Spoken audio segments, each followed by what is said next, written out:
Hello बच्चों, let's see this question. The question says negative feedback mechanisms are most often involved in maintaining homeostasis, analogous to a furnace that produces heat, found only in birds and mammals, and all of the above.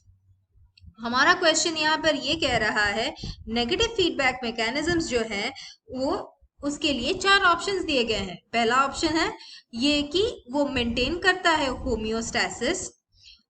दूसरा option है एक furnace से analogous रहता है। Analogous यानी वो उसका function similar होगा एक फर्नेस से, लेकिन स्ट्रक्चर सिमिलर नहीं होगा। Found only in birds and mammals, सिर्फ बर्ड्स और मैमल्स में पाया जाता है। और चौथा ऑप्शन है हमारा ऑल ऑफ द अबव। यहाँ पर हमारा की कॉन्सेप्ट है होमियोस्टैसिस के बारे में, और जो फीडबैक मैकेनिज्म्स है वो कितने तरह के हैं। होमियोस्टैसिस क्या है? होमियोस्टैसिस एक स्टेडी स्टेट मेंटेन करना है, जो कि मेंटेन होके रहता है जबकि इंटरनल और एक्सटर्नल चेंजेस आते रहते हैं। इंटरनल चेंजेस जैसे कोई बॉडीली डिस्टर्बेंस हो, एक्सटर्नल चेंजेस जैसे एनवायरनमेंट में कोई डिस्टर्बेंस हो, जैसे कि ज़्यादा टेम्परेचर हो जाना या फिर टेम्परेचर ज़्यादा घट जाना। अभी हम जान सकते हैं कि होमियोस्टैसिस में कितने प्रकार के फीडबैक मैकेनिज्म हैं। फीडबैक मैकेनिज्म होता क्या है? फीडबैक मैकेनिज्म एक ऐसा प्रोसेस है जहां पे हमें ये पता चलता है कि वो होमियोस्टैसिस को रेगुलेट कैसे करता है। फीडबैक मैकेनिज्म होमियोस्टैसिस रेगुलेट करता है। कैसे? जैसे कि दो प्रकार के होमियोस्टैसिस है। एक है पॉजिटिव फीडबैक मैकेनिज्म और दूसरा है नेगेटिव फीडबैक मैकेनिज्म। और ये जानने के लिए हमें एक एग्जाम्पल की हेल्प से हम एक्सप्लेन कर सकते हैं पॉजिटिव और नेगेटिव फीडबैक मैकेनिज्म। पहले हम देखते हैं नेगेटिव फीडबैक मैकेनिज्म क्या है। नेगेटिव फीडबैक मैकेनिज्म एक ऐसा प्रोसेस है होमियोस्टैसिस का जहां पे स्टिमुलस के आने पे होमियोस्टैसिस की वजह से बॉडी ऐसा एक्शन करता है जिससे स्टिमुलस का इफेक्ट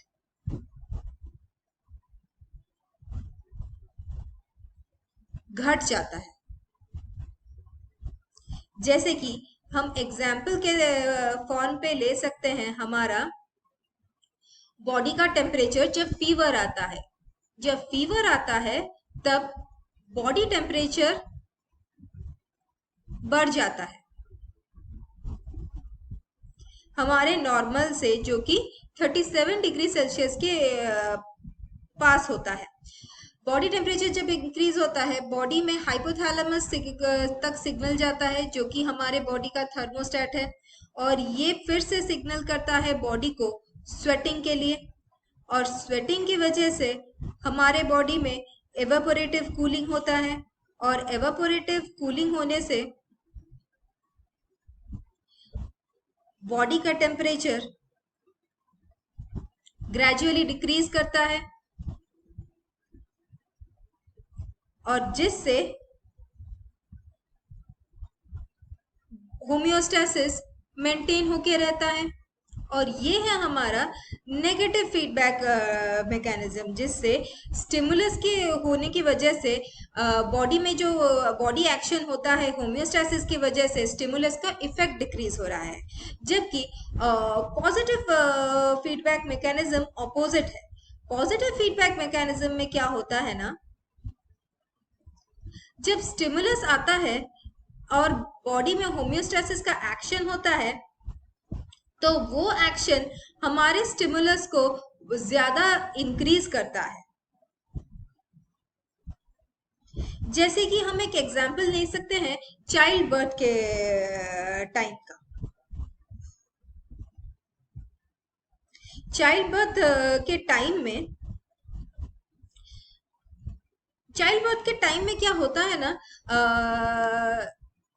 हमारा चाइल्ड का हेड यूटरस के वॉल्स पे हिट करता है, और ये क्या होता है ना, स्टिमुलस की तरह एक्ट करता है, और हमारा बॉडी ये सिग्नल लेता है और यूटराइन कॉन्ट्रैक्शंस इंक्रीज करता है।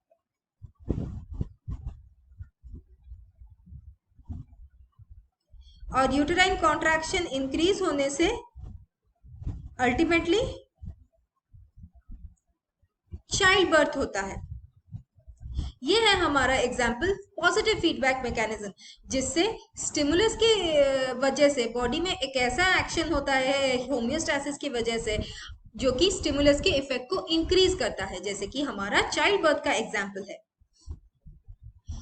इसीलिए हमारा पहला ऑप्शन जो कि है most often involve in maintaining negative feedback mechanism, most often involve in maintaining homeostasis, वो सही है, जो कि हमारा एग्जाम्पल है बॉडी के टेम्परेचर के मेंटेनेंस का। दूसरा है analogous to a furnace that produces heat. Furnace कैसा चलता है? कोई भी एक फर्नेस फ्यूल से चलता है, फ्यूल जाने से फर्नेस फंक्शन करता है और हीट प्रोवाइड करता है। जब फर्नेस का टेम्परेचर जरूरत से ज्यादा हो और हमें एक कांस्टेंट टेम्परेचर पे चाहिए, तो हमें क्या करना है, वहां पर थोड़ा फ्यूल विथहोल्ड करना है। फ्यूल विथहोल्ड यानी फ्यूल का सप्लाई फर्नेस में अभी थोड़ा होल्ड कर लेना है, जिसकी वजह से हमारे फर्नेस का फंक्शन वैसा ही चलता है, लेकिन धीरे धीरे टेम्परेचर डिक्रीज होके हमारे रिक्वायरमेंट के रेंज में आ जाता है, और ये हमारे एक नेगेटिव फीडबैक मैकेनिज्म से मैच करता है, और ये हमारे नेगेटिव फीडबैक मैकेनिज्म से एनालॉगस है। और एनालॉगस क्या होता है? एनालॉगस यानी फंक्शन सेम रहता है दो चीजों में, लेकिन स्ट्रक्चर डिफरेंट रहते हैं।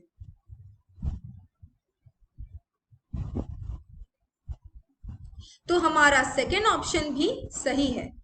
तीसरा है हमारा found only in birds and animals. Birds and mammals में बॉडी टेम्परेचर मेंटेन के लिए नेगेटिव फीडबैक मैकेनिज्म तो रहता ही है,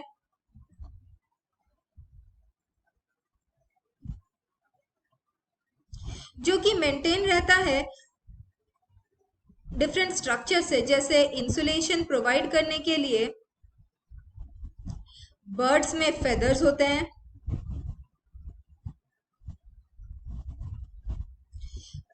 मैमल्स में फैट का लेयर रहता है,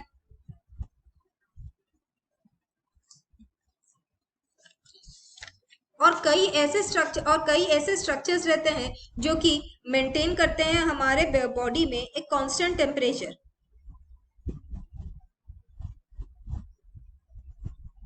तो हमारा थर्ड ऑप्शन भी सही है। तो हमारे इस क्वेश्चन का फाइनल आंसर ये रहेगा कि ये ऑल ऑफ द अबव है।